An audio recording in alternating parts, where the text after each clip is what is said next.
ஓம் ஸ்ரீ குருப்யோ நமகா. நமக்கெல்லாம் அடுத்தவாளை பார்த்து சௌரியமாக இருக்காங்க சார், அவன் என்ன பண்ணானோ தெரியல, இருந்தாலும் என் கண்ணுக்கு அவன் நல்ல மாதிரி தெரியல, நிறைய குபேர செல்வ கடாட்சத்தோடு இருக்காங்கிறதை எல்லோரும் சொல்ல நீங்கள் கேள்விப்பட்டிருப்பீர்கள். ஆனால் அவர்களே ஒரு வருந்த வேண்டிய சூழ்நிலை வரும்பொழுது நாம் அவருக்காக வருந்துகின்றோமா என்றால் கண்டிப்பாக இருக்காது. அவன் பண்ண பாவம் சார், அவன் அப்படி கஷ்டப்படுறான், உடனே அப்படி தானே பேசுவோம். அதை விட்டு தள்ளுங்கள். நாளைக்கு, அதாவது பல மாதங்கள் வருடங்கள் கழித்து வளர்ப்பிறையிலே சனிக்கிழமை மக நட்சத்திரம் கூடிய வளர்ப்பிறை அஷ்டமி திதி, சப்தமி முடிஞ்சு அஷ்டமி திதி, இப்படி எல்லாம் கூடி வருகின்ற நேரத்திலே நிறைய செல்வ கடாட்சம் கொட்டுன்னு கொட்டுவதற்கு மலைத்தேன் பலாச்சோலையை வாங்கி வைத்துக் கொள்ளுங்கள், ரெடியாக வைத்துக் கொள்ளுங்கள். திருச்சி மாவட்டத்தில் லால்குடிக்கு பக்கத்தில் திருமங்கலம் ஸ்ரீ சாமவேதீஸ்வரர் ஆலயத்திலே நாளைக்கு மகாலட்சுமி தனது பரிவார தேவதைகளுடன், அண்ட சராசர புண்ணியகோட தேவிகளுடன் நாளைக்கு வருகின்ற நாள். குறிப்பாக மக நட்சத்திரத்தில் பிறந்தவர்கள் விட்டு விடாதீர்கள். மீனராசியில் சனீஸ்வர பகவான் இருந்து கொண்டிருக்கின்றது, அவர்களும் விட்டு விடாதீர்கள். இப்படி கும்பராசிக்கு 7.5 ஆண்டு சனி, கல்யாணம் பேசி முடிச்சிருப்பீங்க, திடீர்னு ஒரு பிரச்சனை வரும், அது இன்னும் தடங்கள் பட்டு நிற்கிறது போல ஒரு மன கவலை வந்துவிடும், பிரேமை. இப்படி குடும்பத்தில் ஒற்றுமை இல்லாமல் எல்லாமே இந்த சண்டை வம்பு சச்சரவு எல்லாத்துக்கும் மூல காரணம் நீங்கள் கொடுத்த சொத்தினுடைய அளவு பத்தலை, இல்லைன்னா சொத்தே வைக்காமல் போயிருப்பாங்க, அதனால சொத்து தகராறு, பக்கத்து வீட்டில் உள்ள வேலி தகராறு, கொல்ல தகராறு, இப்படி அதனால் கோர்ட்டு வழக்கு வம்பு வியாஜியத்தினால இருந்த கொஞ்சம் இந்த சொத்தையை விற்று செலவு பண்ணியிருப்பீங்க. நாள் நட்சத்திரம் பாராமல், அதாவது குருட்டு நாள், காலற்ற தலையற்ற உடலற்ற நாள், இப்படி பார்ப்பதே கிடையாது. இது ஏனென்றோ தெரியவில்லை. இது ஜோதிடர்கள் எடுத்து சொல்ல வேண்டும். இப்படி மேல்நோக்கு நாள், கீழ்நோக்கு நாள், சமநோக்கு நாள், இப்படி நேத்திரம் ஜீவன், இப்படி குளிக தேவதையை கொண்டாடுவதற்கு விட்டுவிட்டார்கள். ராகு காலம், யமகண்டம், குளிகன், காலன், அர்த்த பிரகணம், இப்படி எல்லாவற்றையும் பார்க்காமல், பஞ்சபக்ஷி பார்க்காமல் ஒருவருக்கு ஜாதகம் கணிப்பது பல 7 சமுத்திரங்களுடைய ஆழத்தை கூட நீங்கள் எளிமையாக கணக்கிட்டு விடலாம்.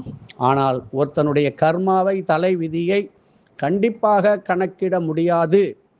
அதாதி ஜோதிஷம் அக்னி பூர்வ ரூபம் ஆதித்ய உத்தர ரூபம் ஆபசந்திகி, இப்பொழுதெல்லாம் ஏதோ ஓரளவுக்கு தெரிந்து கொண்டு கேட்டுக்கொண்டு அதையே வைத்து ஜோதிடம் சொல்லும் வழக்கமாக வந்துவிட்டது. ஆனால் என்னதான் ஜாதக பொருத்தங்கள் பார்த்தாலும் சூக்ஷ்ம ஜாதக பொருத்தம் யாரும் பார்ப்பது இல்லை.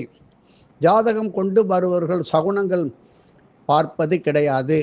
திருமண நேரத்திலே அநேகமான திருமண சத்திரத்தில் வைத்து அந்த திருமணத்தில் பல கோடி சாபங்களும் தோஷங்களும் கந்திருஷ்டிகளும் ஏராளமாக பெருக்கிக் கொண்டே வந்து கடைசியில் சண்டை வம்பு விவாகரத்து வரையும் போய்கொண்டிருக்கிறது. காரணம், ஜோதிடர்கள் அறுதியாக பயம் இல்லாமல் சொல்ல மாட்டேங்கிறாங்க.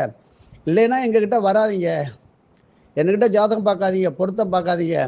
திருமண நாள் அன்னைக்கு வளர்ப்பிறை இல்லாமல் தேய்பிறையில் வைப்பதும் தவறு, அக்னி நட்சத்திரத்தில் வைப்பதும் தவறு. இப்படி பல சரராசி, ஸ்திர ராசி, உபயராசி, இதெல்லாம் பார்ப்பதே இல்லை. சர ஸ்திர உபய லக்னம், எந்த ராசியில் பிறந்தான் அவன் சரராசியா சிரராசியா உபராசியா என்று பார்ப்பதில்லை. இப்படி ஸ்திர ராசிக்காரனான இந்த ரிஷபராசியை சொல்கிறோம். அப்படி மேஷம் சரம், ரிஷபம் சிரம், மிதுனம் உபயம், அப்படி கடகம் சரம், சிம்மம் ஸ்திரம், இப்படி பாருங்கள். ஒவ்வொரு ராசியை சர ஸ்திர உபய ராசியாக பிரித்து கொள்ளுங்கள், நீங்களே பாருங்கள். ஆனாலும் என்னதான் ஜோதிடம் பார்த்து சொல்லும் பொழுது ஒருத்தருடைய கர்ம வினையுடன் நீங்கள் விளையாடி கொண்டு இருக்கின்றீர்கள் என்பதை நன்றாக தெரிந்து கொள்ள வேண்டும். அது பழித்து விட்டால் உங்களுடைய உண்மையான புண்ணியம் கரைந்து விடுகிறது. அது பலிக்காமல் போனால் அவர்கள் மனவேதனை, அவர்கள் சாபம் உங்களை தாக்குகின்றது. எப்படி போனாலும் 2 பக்கமும் கூர் சீவிய முனை மழுங்காத கத்தி, அதை தெரிந்து கொள்ள வேண்டும். ஆகையினால் மருத்துவம் எப்படி மிக மிக உடலையும் காவந்து செய்து உயிரையும் காவந்து செய்கின்ற அற்புதமான ஒரு தொழிலோ அதைவிட முக்கியமானது ஜோதிஷம். மேலும் தான தர்மம், சத்தியம் இவைகளை தினமும் அனுஷ்டானம் செய்யாமல் எந்த ஒரு ஜோதிடரும், நித்திய அக்னிஹோத்திரம், மாதத்தில் ஒரு பெரிய ஹோமமான அவர்கள் இந்த உலக ஜீவனுக்காக உங்களை நம்பி வந்த அந்த உங்களுடைய கிளைண்ட்ஸ் பக்தர்களுக்காக ஹோமம் செய்யுங்கள். எல்லோரும் கூட்டு வைத்து ஹோமத்தில் எல்லோரையும் பங்கு பெற செய்ய வேண்டும். இப்படி யாகங்கள், ஹோமங்கள், யக்கியங்கள் வெவ்வேறாக விதவிதமாக பெரியவர்களை கேட்டு செய்துதான் ஆக வேண்டும். எதிர்காலத்திலே என்னென்ன பஞ்சம், ஏற்கனவே பாலுக்கு நிகராக தண்ணீர் விலை வந்துவிட்டது. எண்ணெயை போல் எண்ணெயெல்லாம் பல கலப்படங்கள் வந்துவிட்டது. பாலும் கலப்படமாகிவிட்டது. இறைவனுக்கு செய்கின்ற பாக்கெட் பால் அபிஷேகத்தை நிறுத்தாவிட்டால் அது சாபமாக இன்னும் பெருகி கொண்டே இருக்கிறது. இப்பொழுதே பெருகிவிட்டது, மீண்டும் பெருகி கொண்டு விடும். ஏதோ கடையில் வாங்கிய ஒரு பொடியை சந்தனத்தூள், சந்தன பவுடர் என்று அதை இறைவனுக்கு அபிஷேகம் செய்யாதீர்கள். கையால் அரைத்த, கட்டையில் அரைத்த சந்தனத்தையும், கையால் இடித்த மஞ்சள், கையால் இடித்த குங்குமத்தை உபயோகப்படுத்துங்கள். இப்படியெல்லாம் கலப்படம் செய்தால் நமது தொழிலிலே கலப்படம் வராதா? நம் வீட்டிலே கலப்படம் வராதா? ஒருத்தர் சொன்னார், எங்கள் வீட்டில் எங்களுடைய குலம் வேறு, எங்களுடைய ஜாதி வேறு சார். கீழ்த்தரமான எங்களுடைய ஒத்து வராத ஒரு ஜாதியோட திருமணம் பண்ணிக்கிட்டாங்க. நாங்கள் பிரிஞ்சிட்டோம், எங்கள் குடும்பம் ஒத்து வரல. இப்படி கலப்படம் செய்த குடும்பத்தில் இதுதான் நடக்கும். இப்படி துணிகளை துவைக்கும் போது மேற்கு திசையை நோக்கி துவைக்காமல் ஏதோ ஒரு திசையில் துவைத்தாலும் வீட்டில் மன கஷ்டம், பொருளாதார கஷ்டம். குறிப்பாக எண்ணெய் வியாபாரத்தில் உள்ளவர்கள், அது ஆயிலில் பலவிதமாக இருக்கிறது. அது வாகனங்களுக்கு பயன்படுத்தும் ஆயில்கள், பெட்ரோலு, டீசலு, மண்ணெண்ணெய் இவைகளை விற்கின்றவர்கள் மிக எச்சரிக்கையாக இருப்பது நல்லது. முடிந்தால் அந்த தொழிலை கொஞ்சம் கொஞ்சமாக குறைத்து கொள்வது நல்லது. இல்லை என்றால் அதுவே மனவேதனை தரும். நம்பிக்கை துரோகம் செய்தவர்களுக்கு பரிகாரம் தரும் நல்ல நாள். நாளை சாமவேதீஸ்வரர் கோயிலில் என்னை ஏமாத்திட்டான் சார், நம்பிக்கை துரோகம் பண்ணிட்டான், எனக்கு கூட பிறந்த தம்பி, நான் வளர்த்த பிள்ளை அப்படின்னு ஏங்கி கொண்டிருக்கின்ற பெரியவர்கள் நாளை நல்ல மனசார வாங்கிட்டு போங்க சார். ஒரு முழு பலாப்பழத்தை வாங்கிட்டு போங்க. அதே கோயிலில் நல்ல கத்தியெல்லாம் எடுத்துகிட்டு போங்க, எண்ணெய் தடைக்கு ஒரு பெரிய பாத்திரம் எடுத்துகிட்டு போங்க, மலைத்தேனை ஊற்றுங்க. அந்த சாமவேதீஸ்வரருக்கு ஒரு 10 பேர் ஒன்றா சேர்ந்து ஒரு சின்ன அபிஷேகம் பண்ணி, அந்த அம்பாளுக்கு அபிஷேகம் பண்ணி 10 பேர் சேர்ந்து ஒரு வஸ்திரம் வாங்கி கொடுத்து, அங்கே உள்ள சனீஸ்வர பகவானுக்கும் அபிஷேகம் செய்து, கருப்பு வண்ணன் துணியை சாத்தி, கருவேப்பிள்ளை பொடி சாதம் மிக மிக முக்கியம், எள்ளு சாதம் இதை படைத்து கோயிலிலே முக்கியமாக பல இடங்களிலே நல்ல விளக்கேற்றி வைத்து, லக்ஷ்மி வழிபட்ட லிங்கம், பானலிங்கம் அங்கே இருக்கிறது. ஆனாய நாயனார் பிறந்து முக்தி அடைந்த ஸ்தலம். இங்கே கோடான கோடி குபேர லோகத்திலிருந்து நாளைக்கு எல்லா தேவதைகளும் வருகின்றது. ஆனால் உங்களுக்கு வீடு கட்ட வேண்டும், பிள்ளைக்கு கல்யாணம் பண்ண வேண்டும், தட்டி தட்டி போகின்றது. எல்லாம் இருந்து நிம்மதி இல்லை.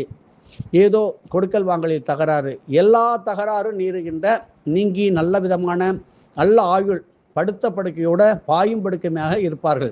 அது சிறியவர்களோ பெரியவர்களோ அவர்களுக்கு நல்ல நிவாரணம் கொடுக்கின்ற நல்ல நாள். எருமை மாடுகளுக்கு அகத்திக்கீரையும் கொடுத்து வழிபடுங்கள். கோமுக தீர்த்தத்தை பிடித்து எல்லார் வீட்டிலும் வைத்துக்கொள்ள வேண்டிய காலம் எதிர்காலம் அப்படி வரப்போகின்றது. எந்த மருந்து, எந்த மாத்திரை சாப்பிட்டாலும் நோய் நிவாரணம் இல்லை என்று சொல்கின்றீர்களே, ஏன்? மருந்தில் தரம் இல்லையா? அதே மருந்து உண்டவர் எத்தனை பேர் நன்றாக இருக்கிறார்? உங்களுக்கு ஏன் ஒத்து வரவில்லை? கர்மா, நமது நிழல் நம்மை தொடர்ந்து வருகின்றது, நமது கர்மா நம் பின்னாடி வருகின்றது.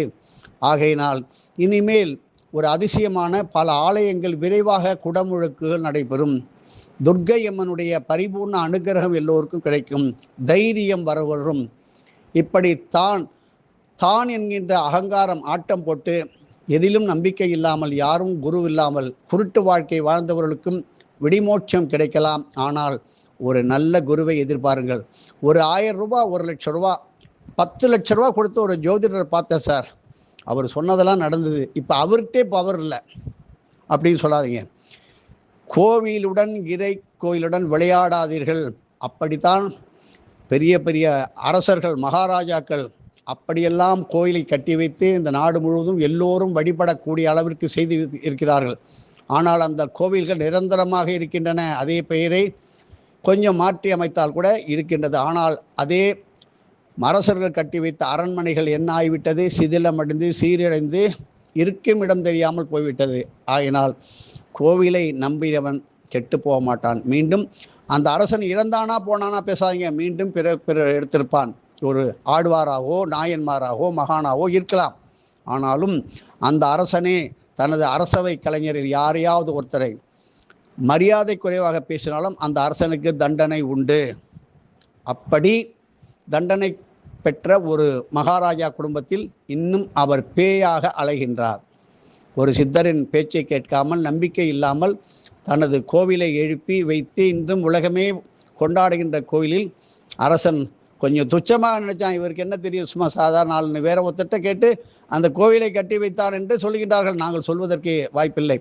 பாருங்கள், பண்டரிபுரம் செல்வோம், பாண்டுரங்கனை வணங்குவோம். அது தினமும் விட்டல் தனது திருப்பாதங்களை வைத்து நடந்து கொண்டு வருகின்ற அற்புத மகாராஷ்டிர மாநிலத்தில் தான் வீரம் மிகுந்த ஒரு புண்ணிய பூமி.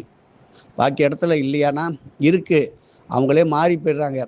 மீனாட்சி ஆண்ட ஊர் தான் மதுரை. இப்படி இறைவனே ஆட்சி செய்த இடம் பல இருக்கின்றது. இறைவனுடைய திருமேனி இருந்து வந்த வியர்வை துளி அப்படியே ஆறாக பெருக்கெடுத்து ஓடுகின்ற நதியினுடைய பேர் சந்திரபாகா.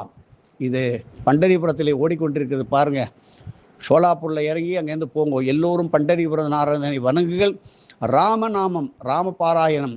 அதே மாதிரி மயிலாடுதுறை, ஆடுதுறைக்கு பக்கத்தில் கோவிந்தபுரத்திலே ரகுமாயி ருக்மணி பாண்டுரங்கன் இருக்கார். எத்தனையோ இடங்களிலே பாண்டுரங்கன், விட்டல்தாஸ் என்று இருக்கின்றார்கள். இப்படி ஒவ்வொரு ஊரிலும் கிராமத்திலும் ராதா கல்யாணம், சீதா கல்யாணம், ருக்மிணி கல்யாணம், பார்வதி கல்யாணம், இப்படி பல திருக்கல்யாண உற்சவத்தை நடத்தி ஒவ்வொரு ஊரும் நன்றாக இருக்க வேண்டும். எதிர்காலம் மிக மிக சவாலாக இருக்கும். அக்னி நட்சத்திரம் எல்லா கிரகங்களும் ராகு கேதுக்குள் இருக்கின்றது. நல்லது நடக்க வேண்டும் என்றால் முன்கை நீண்டால் முழங்கை நீளும். தர்மம் பண்ணுங்கோ, கர்மம் விலகும். இப்படி நித்திய தர்ப்பணம் கண்டிப்பாக சொல்ல வேண்டும், செய்ய வேண்டும். உனது தந்தை இருக்கிறான், நீ தர்ப்பணம் செய்யாதே என்று பல இடங்களில் சொல்லி அனுப்புகின்றார்கள். இது வேதனைக்கு உரியது. அவனுடைய தகப்பன் இருந்தாலும் தகப்பனுக்கு அப்பா தாத்தா இப்படியெல்லாம் இல்லை என்றால் அவனுக்கு தர்ப்பணம் செய்கின்ற அதிகாரம் உண்டு. சீதா பிராட்டி தர்ப்பணம் செய்தால் புராணங்களை நன்றாக படித்து பாருங்கள். நீங்கள் திதி தான தர்ம தர்ப்பணம் செய்கின்றவர்களை தயவு செய்து தடுக்காதீர்கள். தடுத்தால் உங்களை எப்படி அந்த பித்தர்கள் தாக்குவார்கள் என்று சொல்ல முடியாது. நன்றாக தெரிந்து கொள்ள வேண்டும். இப்படி பல இடங்களிலே சமுதாய தர்ப்பணம் செய்கின்றவர்கள் எளிமையாக எல்லோருக்கும் இலவசமாக செய்து வைக்கின்ற உத்தம பெரியோர்களும் உண்டு. இன்னைக்கும் ராகுதோஷத்திற்காக அரவூர் மங்களாம்பிகை கார்குடேஸ்வரர் ஆலயம் பல இடங்களிலே சமுதாய ஒற்றுமைக்காக தர்ப்பணம் செய்கின்றார்கள். பல இடங்களிலே எனக்கு இது மேல் நம்பிக்கை பக்தி இல்லை என்று சொல்வார்கள். கண்டிப்பாக அவர்கள்தான் ஃபஸ்ட் நம்பர் 1 ஆளாக செய்து கொண்டிருக்கின்றார்கள். எந்த காரியத்தை வேணாலும் தாமதமாக செய்யுங்கள். நீங்கள் பல ஆயிரம் ரூபாய் கொடுத்து ஒரு ஆகாய விமானம், ஃப்ளைட்டு, ரயிலுக்கு புக் பண்ணால் நீங்கள் வருவதற்கு கொஞ்சம் நேரமானால் அந்த ரயில் புறப்பட்டு போகுமா, போகாதா? அதுபோல் இறை சன்னதியை ஒரு கண் இமைக்கு நேரம் நீங்கள் காக்க வைத்து நான் வரும் வரை இந்த தரிசனம் கொஞ்சம் காத்திருக்க வேண்டும் என்று உத்தரவு போட்டவர்களுக்கெல்லாம் கடுமையான தண்டனை உண்டு. இதற்கு பரிகாரம் என்பது ஒரு குரு மூலமாக கிடைப்பதற்கான வாய்ப்புகள் இருக்கின்றது. தேர்தலில், பரீட்சையில் தோல்வி கண்டுவிட்டோம், குறைந்த மதிப்பெண் என்று இயங்குகின்றவர்களுக்கு நல்ல வழிகாட்டும் ஒரு குருவை பிடித்து செய்யுங்கள். நாளை திருமங்கலம் ஸ்ரீ சாமவேதீஸ்வரர் ஆலயத்தை வழிபட்டு பலாச்சுளை தேன் கலந்த மற்றும் பலவிதமான சர்க்கரை பொங்கல், அமிர்தமயமான பஞ்சாமிர்தமெல்லாம் தானம் கொடுங்கள். நிரந்தர குபேர செல்வம் கொட்டிக்கொண்டே மழை போல் இருக்கும். தாமரை மலர்களால் இறைவனை அர்ச்சனை செய்யுங்கள். அங்கே பானலிங்கம் இருக்குது, அதுக்கு நல்ல விளக்கெண்ணெய் காப்பு போட்டு, நல்ல தைல காப்பு போட்டு விளக்கெண்ணெய் தீபம் ஏற்றி உங்களுடைய பிரார்த்தனையை இப்பொழுதே நிறைவேற்றி விடுங்கள். காரணம், இதுபோல் வளர்பிறை, அஷ்டமி, சனிக்கிழமை, மக நட்சத்திரம் சேர்ந்து வருவது நமக்கு இறைவன் கொடுக்கின்ற அற்புதமான ஒரு புண்ணியமான காலம். 7.5 நாட்டு தனி, 7.5 ஆண்டு கும்பராசி, மீனராசி, மேஷராசியில் பிறந்தவர்களெல்லாம் கண்டிப்பாக போய் வழிபடுங்கள். ஏனையா பாக்கி ராசியெல்லாம் என்ன பண்ணுது? எல்லோருக்குமே வேண்டும் பணம், பொருள், நகை, ஆபரணம், கல்யாணம், வீடு கட்டணும், சொத்து வாங்கணும். அவற்றுக்கெல்லாம் குறைவில்லாத, கடன் வாங்காத, செல்வ கடாட்சத்தை கொடுக்கின்ற லட்சுமியே நாளைக்கு வந்து பூஜிக்கின்றார்.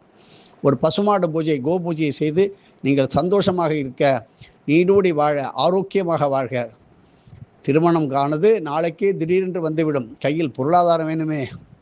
என்ன கொடுத்தாலும் இந்த வயிறானது பத்தவில்லைன்னு வயிறு சொல்லுது. சாப்பிட ஜீரணமாகிடுது. அதே போல் மாப்பிள்ளைக்கு எவ்வளோ கொடுத்தாலும் பத்தலை பத்தலை இன்னும் கொண்டான்னு சொல்கிறான். இந்த மாதிரி நிறைய இடத்துல நடக்குது. அப்படிப்பட்ட காலமாக இருக்கின்றது. திருமணத்தில் நிச்சயதார்த்தம் பேசி முடித்தவர்களெல்லாம் கண்டிப்பாக செல்லுங்கள் திருமங்கலத்திற்கு. எதுவும் என்னுடையதெல்லாம் அனைத்து உடைய அருளாளா அருணாச்சலா.